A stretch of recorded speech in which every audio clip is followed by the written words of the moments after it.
দেখো এই যে আমি সবুজ মুগ ডাল ধুইয়া অঙ্কুর বাইর করছি, এইটা দিয়ে আজকের আমি চাটনি পিসবো।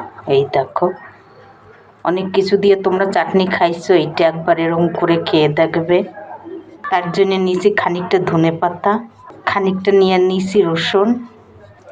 এবার দেখো কড়াইটা গরম হয়েছে, আমি একটু সর্ষের তেল দিয়ে দেবো, এটা টালার জন্যে অল্প একটু সর্ষের তেল দিয়ে দিলাম। এরপর দেখো তেলটা গরম হয়েছে, দিয়ে দিয়েছি একটু জিরা, দিয়ে দেবো কারি পাতা। এরপরে আমি রসুনটা একটু ভেজে নেব।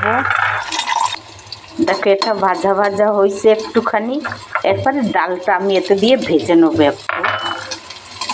একদম কড়া করে ভাজবো না, অল্পই ভাজবো। এমনিতে এটা মিষ্টি মিষ্টি থাকে জিনিসটা, এরকম করে চাটনি করলে খুবই ভালো লাগে খেতে, রুটি দিয়ে পরোটা দিয়ে খুব সুস্বাদু হয়।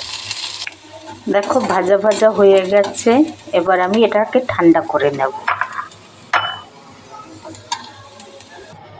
দেখো এবার ঠান্ডা হয়ে গেছে, এবার এটা ঢেলে দিলাম। এরপরে দিয়ে দেবো একটু আদা, দুটো কাঁচা লঙ্কা আর ধনে পাতা দিয়ে দেবো। এবারে আমি এটাকে পিষে নেব সুন্দর করে। দেখো আসল জিনিসটাই দিতে ভুলে গেছি, এই যে তার জন্য আমি দুঃখিত। নুন দিয়ে দিলাম স্বাদ অনুসারে।